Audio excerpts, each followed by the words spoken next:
What's going on, people? It is day 32 of our 0 to 10K challenge.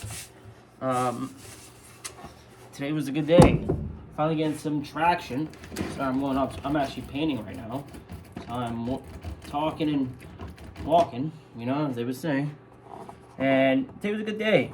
We were able to close, if that's 2,000 square feet, $7 bucks a square. So we closed 15,000 for a textile mill in Pennsylvania.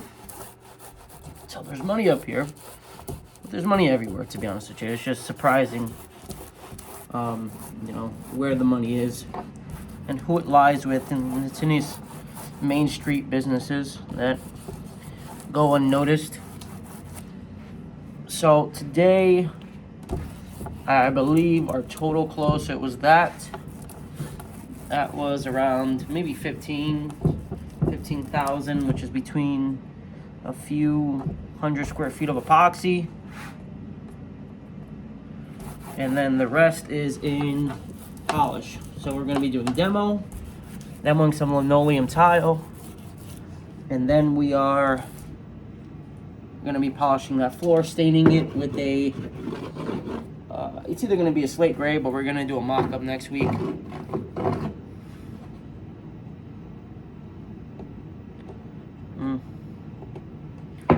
We are trying to secure some other jobs. The only issue is we're trying to acquire this product called Silical.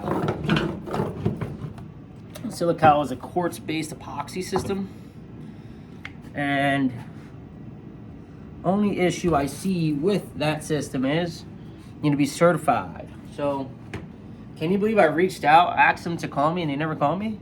It's got to be the most ass-backwards stuff I've ever seen in my life. People that are spec'd for a product refuse to call you or want to take your money. It's got to be the most ass-backwards stuff I've ever seen in my life. You know, but this is what happens sometimes. You know, so yeah, I'm painting some cabinets. So, you know, if we close that, that'll be another, I don't know, I'd say about 15. It's 900 square feet at 14 bucks. Yeah, that would be a tad bit under 10,000. All right, so if we close that, that would be nice. The only thing is, and that's if they go with the sealed concrete. Truly up to them. So that would be another 15. No, that'd be more. That'd be close to 20,000 in closed business. All right, so that's going to be good to go. The other part, let's see. Yeah, those are my pipes. Sorry about that. The other thing is we closed 2 other businesses. We closed the Lowe's in Binghamton. That's going to be another 3,100. And the kickboxing gym in like by Stroudsburg, PA. So another 2,000. So for the week, that's not money in my pocket. That's money in the company's pocket. So I don't really count that, but it's still been a successful week, right? And again, I've using a Main Street business, helping them blow up, build systems into the company, learning what works, what doesn't, to then be able to use this same system to then rinse and repeat any Main Street business. That's my take, my philosophy, right? So that would bring our total today up to like 23,000 in closed business contracts, basically. I'm gonna put this over here and get back to you shortly.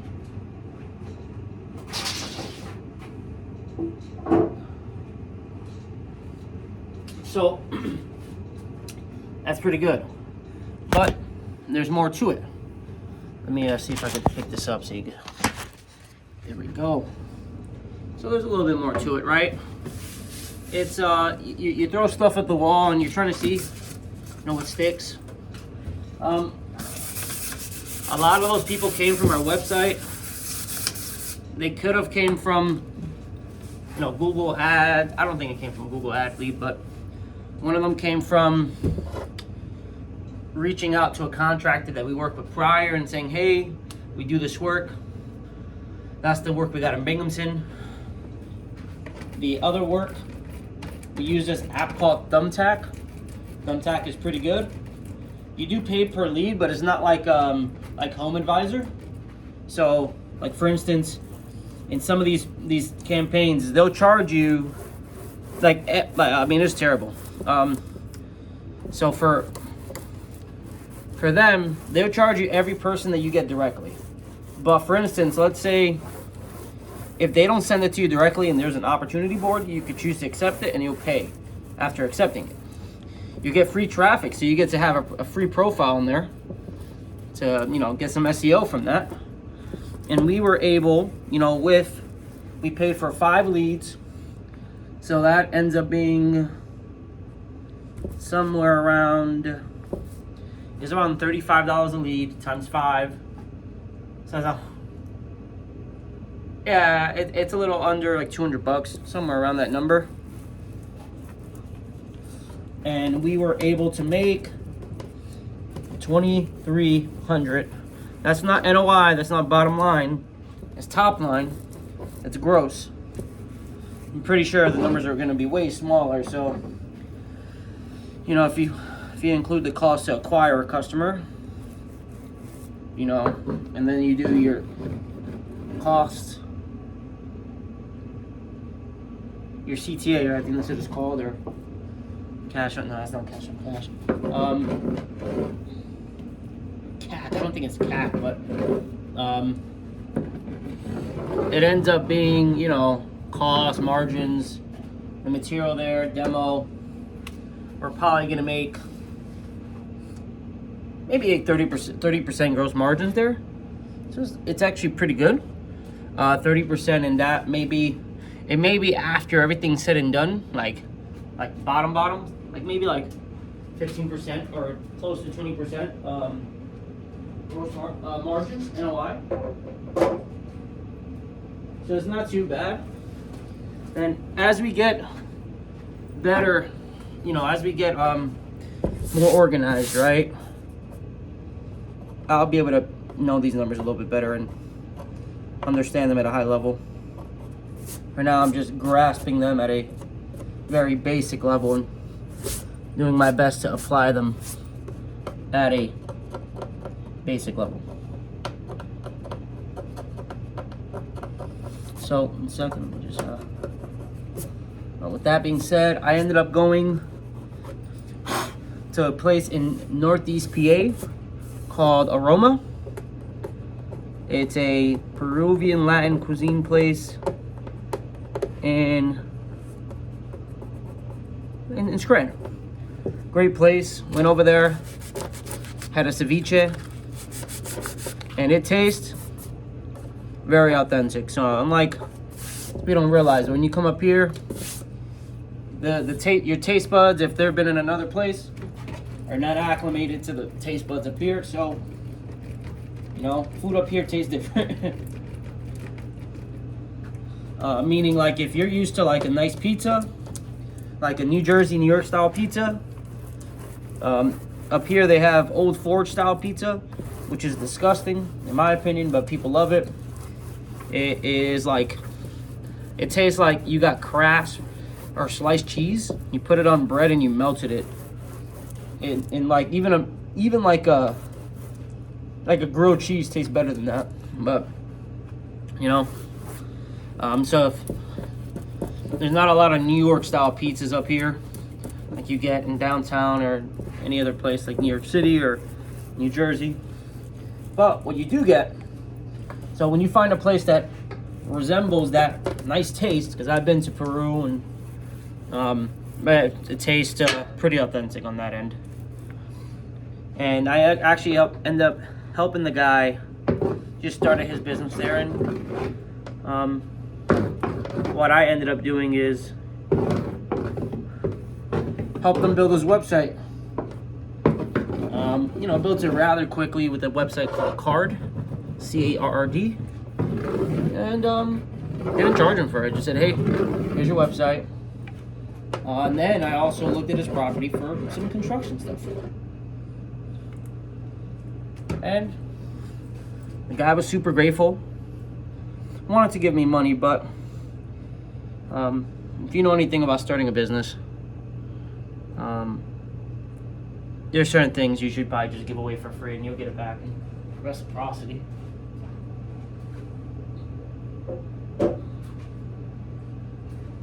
He was a great man, really cool guy. Nice story. Came from Jersey, and just bored to stay at home, but business is still business, and it still has its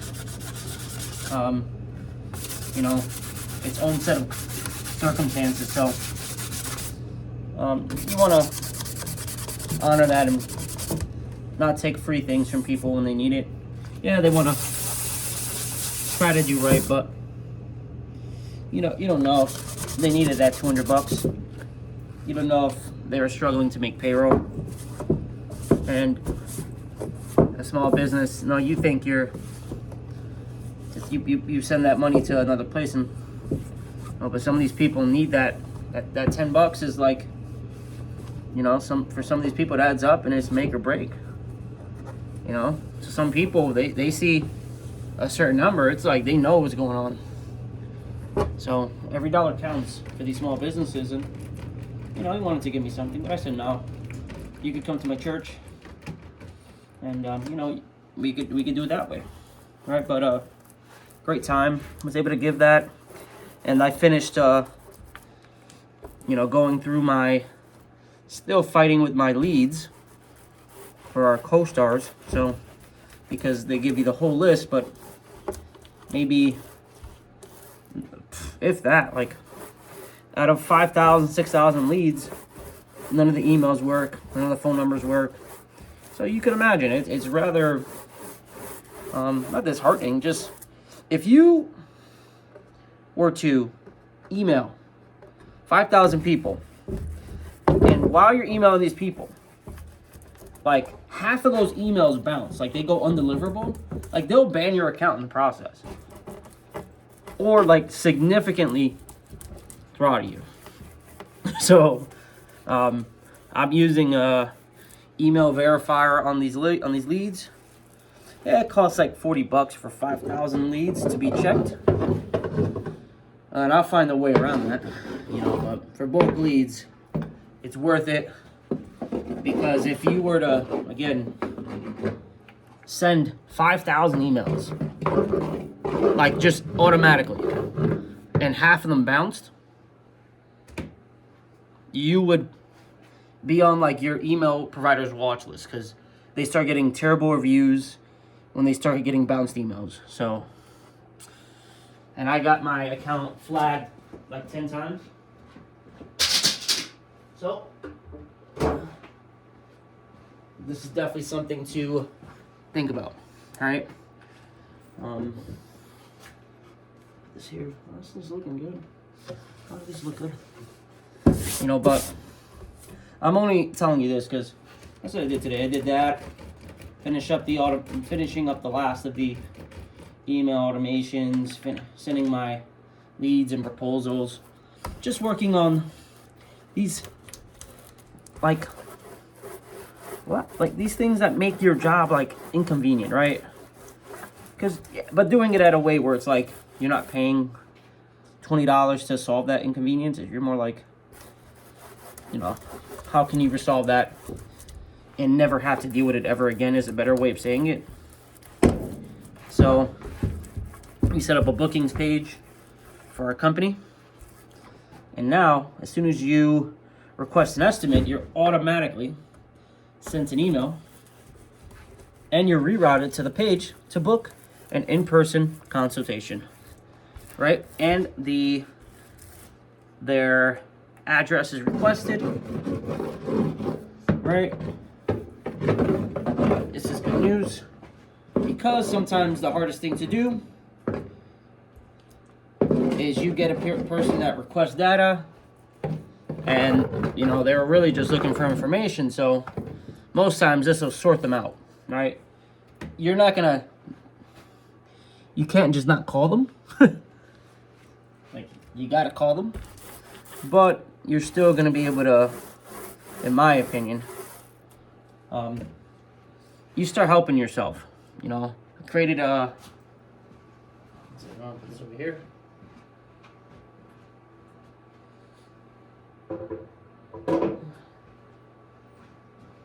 Now, for instance, I set up two things. So with the website, I ended up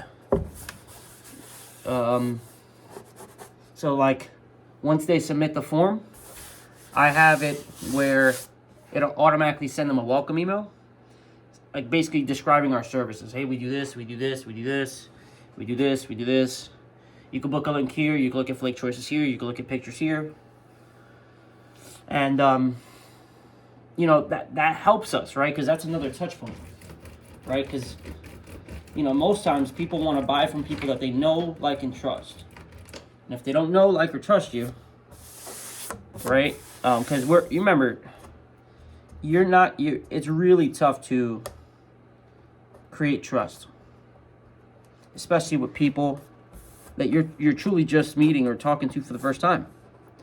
So the way we do it, I'm not going to tell you what I'm not doing. I'm telling you what I am doing. And the processes that I'm creating is, you want to create a touch base. You know, you want to touch them. I think it's called a 3-touch system, 2-touch system. So they opt in on the website. So like that's the first time they see you, which is okay. Then you're like, cool. I can't wait for these people to call me. Boom, they got an email. Hey, welcome to Rock Hard. This is what we do. This is how we can do it. This is how we can solve your issue, etc., etc., etc. All right. Here, book an in-person consultation now. 30 minutes, free, baby. Right, but that's important because otherwise, you know, some of these people, it's a super simple system, right? But if you gotta call some of them, sometimes they give you their house phone. Sometimes they don't pick up. And it's just easier if they're auto scheduling on your calendar, because now once you add, you know, ads to the fire, you add a lead magnet, which is what we're planning on doing. You need better systems so you don't lose track of your time.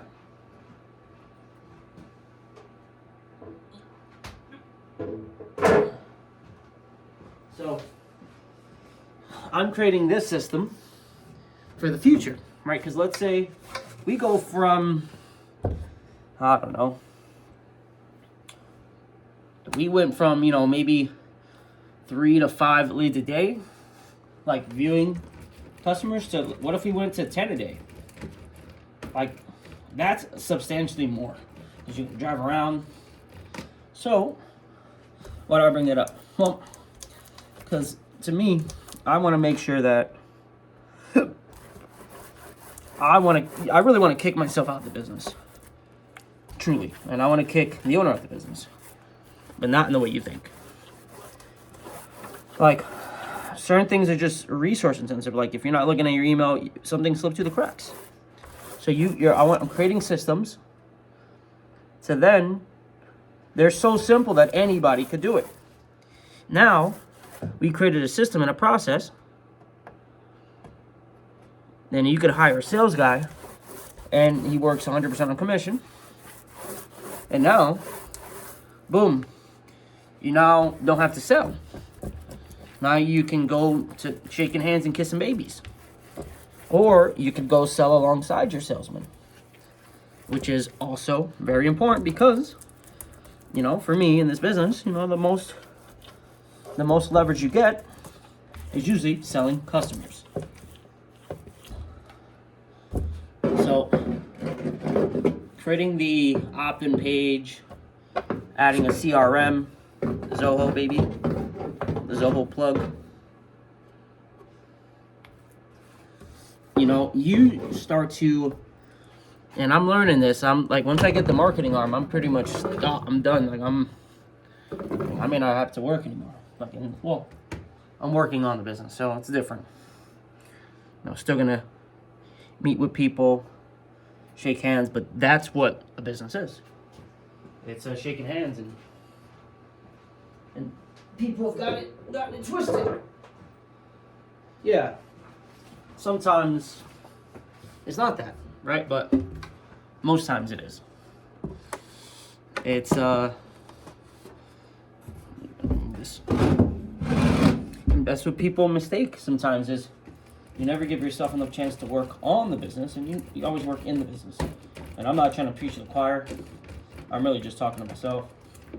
So I'm trying to implement these systems so I can, for one, look like I'm everywhere all at once.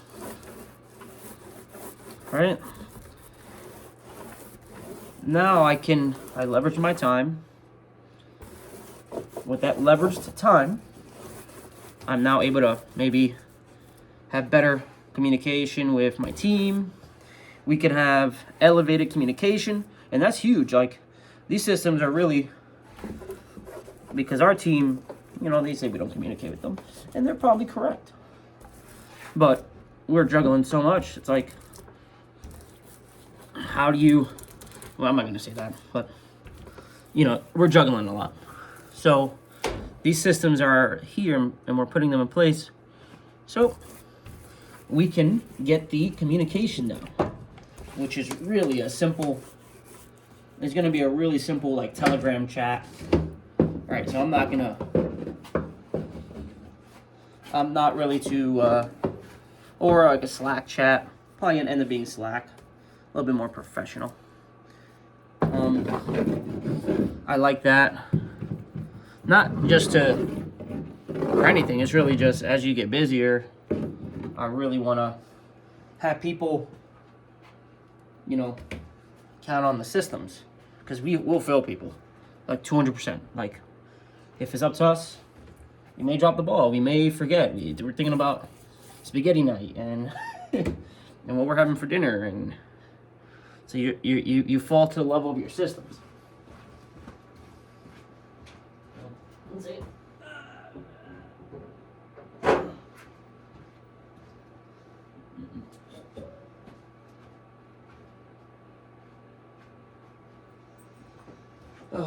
But, you know, with that being said, locked in, you know, close to 23,000. That's business money, not personal money. So it sounds nice, but it's not in my bank account, so it really isn't. I put in 450, 600, probably more. I put in, you know, 450 in my initial deposit. That went down to like 200, 300. Then we did it again. Put another 50, I'd say, total like 600, maybe 700. And I'm finally seeing a decent return. So it went down, and now we're kind of, you know, at break even. But, you know, because as we're creating a multiplier for this money, you gotta give yourself a chance. I'm giving myself a chance to get lucky. You know, giving myself a chance to truly get rich, right? And that is, you know, I'm not taking all of it. I'm taking like 10-20% of it, of the money that I need, leaving with money that I need, and then you know, using 10-20% of it, or $200 of that at a clip, and just investing it, you know, because that money, you know, if you could just set that aside, like, man, you'll find yourself to get like super lucky. And it's not even by mistake. Like, you just make different decisions when you make better decisions. So we're breaking even on our crypto fronts. I'm I'm net positive on my crypto funds, on my crypto adventure, so I'm not.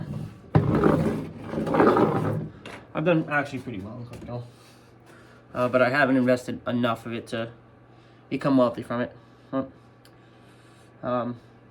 And put another wood stove for sale for $800, so hopefully I can profit.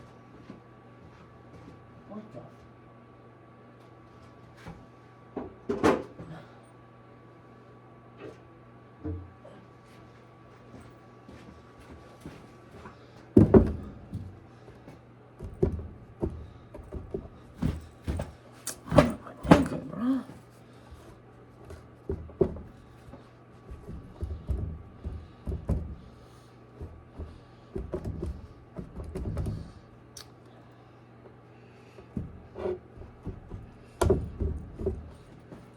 That sucks. Time to paint. Well, with that being said, it's been a beautiful day, and tomorrow I plan to have a, just as successful day. Getting it done, making it happen. Had that meeting today. I brought the big boss with me.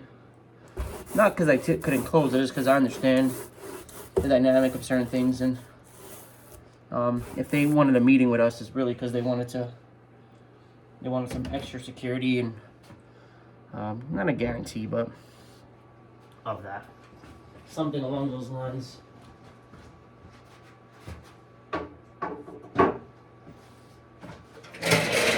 And it's always good to, not ever get so full of yourself that you think you are the guy. There's times when he'll call me, Jason will call me, and I'll act like the owner of the company. Because it doesn't matter.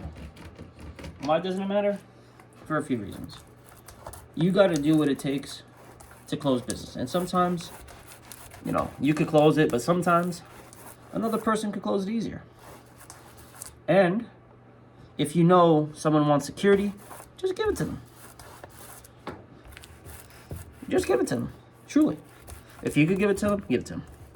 Bring your buddy on. Let him vouch for your character. If you need the business, we wanted it. I could have went there by myself. But I understood a few things. And the dynamic, right? People, we're social creatures by design. And if we are so full of ourselves to think that we are all we need, if you don't have anybody else, then it doesn't matter, right? But if you could bring your wife along with you, someone that could vouch for your character, that could just be enough for some of these people. I know it's not always the case, but that's what we did. Because I knew what time it was. I knew we were going to close the business. I'm saying now we're going to take a 50% deposit. Cash, baby. Well, check. So we're taking $7,500 in a deposit. And I'm saying that means something, right? That means you got a viable business. Yeah, but that's my set of skills. Like I know a freaking electrician that started his business last year. He's already at 1.2. Guy made $200K in December. It made me want to throw up. But people are doing it. So if they could do it, I could do it. And truly just trying to get out of my own head and just keep action. If there's an idea, there's action behind it immediately. So that being said, this is day 32.